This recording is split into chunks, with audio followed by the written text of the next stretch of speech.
Hello bookish friends of the internet, welcome or welcome back to my channel.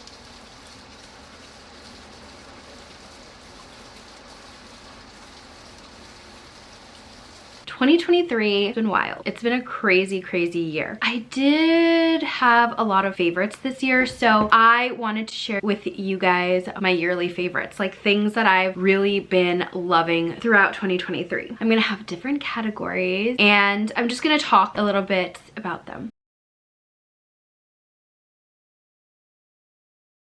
So my favorite book of this year was Yearly Faves by R.F. Kuang. This was just impeccable. I wasn't sure if I was going to really enjoy this, but every single one of my friends liked it. The reason why I was nervous was because a lot of them didn't like the Poppy War, but they liked this. And I know that they're vastly different books with vastly different writing styles. However, I was still a bit nervous because I did really enjoy the Poppy War so much, but it ended up being a favorite. R.F. Kuang is a genius.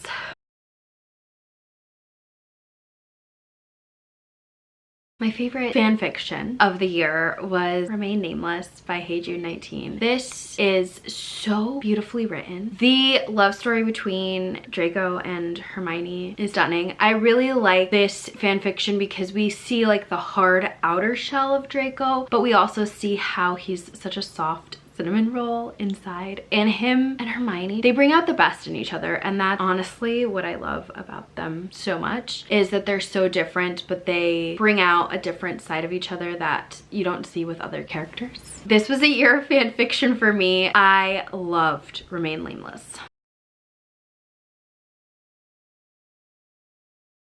My favorite YouTuber. I love BookTube. I watch a lot of BookTube, but sometimes because I do BookTube and my best friends are BookTubers and a Bookstagram, sometimes I feel so overwhelmed by bookish content. I also like to watch other things. I listen to Gals on the Go podcast, which is hosted by Danielle Carolyn and Brooke Michio, who are two of my favorite YouTubers. On one of their episodes, they had my next favorite YouTuber, who I discovered this year, and absolutely obsessed with her Instagram. I'm obsessed with her videos. She's so fantastic. And that's Anna Hyde. She's a nurse, which I absolutely love. You can just see how much she genuinely adores her job and helping children and people, and she's just a ray of sunshine. So I thoroughly enjoy watching her content, and to be honest, has been a really big motivation for me in 2024 for some of the personal goals that I have. So if you guys, I feel like everybody knows who she is, but if you guys don't, got to subscribe because I promise you, you're gonna love her. Also, she's a huge Swiftie. So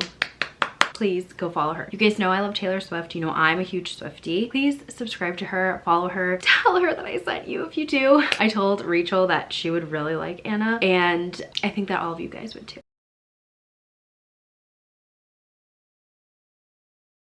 Next is my favorite booktuber. Of course, all of my best friends are my favorites, like Rachel, Hannah, Lachlan, Sahar, Kara. All of them, of course, are my favorites, but there are other booktubers that I watch. Even though I talk about them constantly in my videos, it's just because we're best friends, but I do watch other people. And as much as I love their content and they will be forever favorite, I also found myself watching a lot of Rachel Catherine's booktube and YouTube content in general. I've followed her for a really long time. She started off a while ago doing like lifestyle videos, and I always watched her lifestyle videos, but I wasn't as consistent with them. And then I just fell in love with her personality, fell in love with her going on this reading journey, and I just really enjoyed her channel this year. I would definitely go subscribe to her. Obviously, you probably all know who she is because I'm just little me here, but she's absolutely fantastic and I highly recommend her channel, especially if you like those cozy vibes.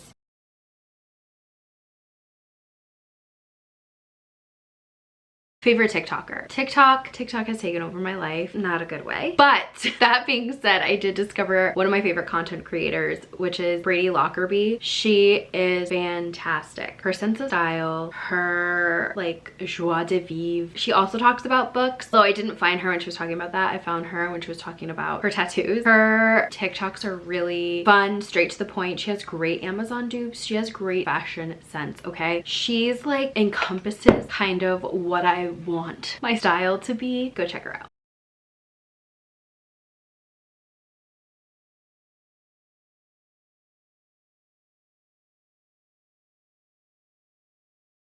My favorite song and my favorite movie kind of go hand in hand. If you guys follow me on Instagram, which I was very active on this year, you'll know that I love the Barbie movie. When it came out, I felt such cathartic awakening, I guess. Like, I know that doesn't necessarily make sense, but for me, it is the perfect movie. I know it's not gonna be for everyone. I know it's not everyone's taste. That's fine, you know, like obviously movies are subjective, but for me, it just made me feel so much and kind of excited me for possibilities and excited me about free will and excited me about choice and like all of these things. And I just love Greta Gerwig. I think she's so brilliant. I first interacted with her work in school. I took a class all about comedy and we were learning about mumblecore, and it is a genre that was really brought to life by her and her partner Noah Baumbach. I'm not gonna lie, that was not my favorite, but then we watched Frances Ha, which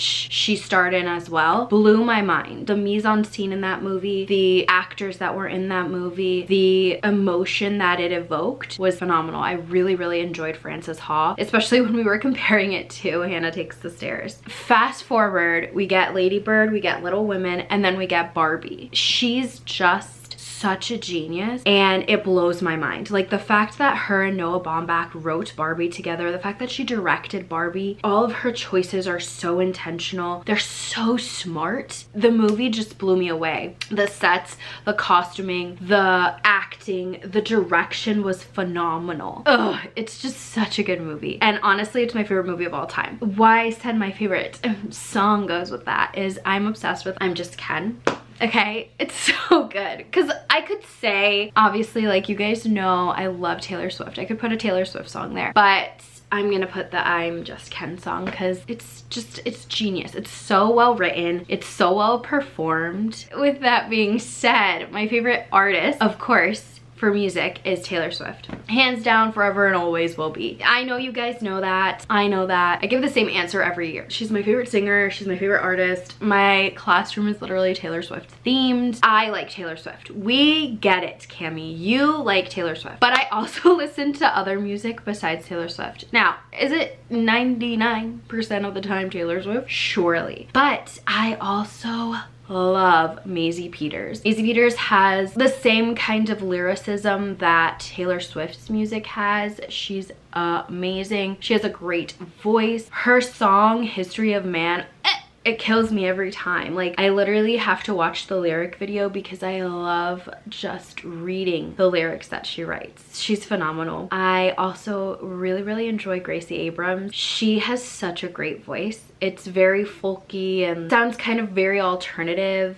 and I really just enjoy her sound. And I also love Noah Khan, okay? Rachel and I were talking about this the other night because we're the same person, and we were talking about how much we love his voice, and he's just, when I tell you, like, I listened to his album and it took me back to college because I listened to all like the folky, like indie kind of sounding artists and Taylor Swift. But it just kind of revived that love for me of that style of music. And so honestly, that's all that's been on repeat. Noah Khan, Taylor Swift, Maisie Peters, and Gracie Abrams. That's it. And honestly, I look at the playlists that Spotify makes for me and it's like only those artists. And I'm like, okay, y'all know me. Favorite makeup. I'm obsessed with Say Beauty. I will say it here and I will say it now forever. I love Say Beauty. I love their tinted moisturizer. I love their sunscreen. I love their foundation, their glowy foundation. They're just amazing. And they have really good quality products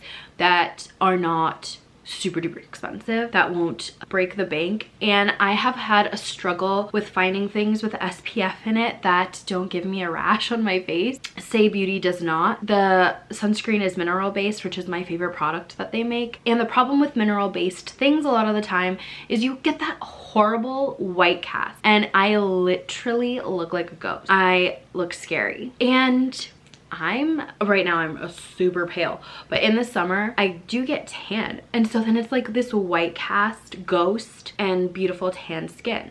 we don't like. And I do put sunscreen on the rest of my body. It's just sunscreen on my face that gives me a rash for whatever reason. But So Say Beauty wins all the awards. Favorite skincare. I'm literally on the K-beauty Korean skincare movement. Everything that's in my skincare routine now is Korean. I use these every day. These are the Water Mide moisturize pad. It comes in a tub like this, then the pads are there. I have my little grabber that it comes with, and I use this morning and night. Honestly, notice the difference when I don't use this on my skin. I found another sunscreen that I love that is Korean, and also no white cast, water-based, which I love a water-based product. My moisturizer, my lip mask, my eye mask, like everything is Korean. So Korean skincare for the win.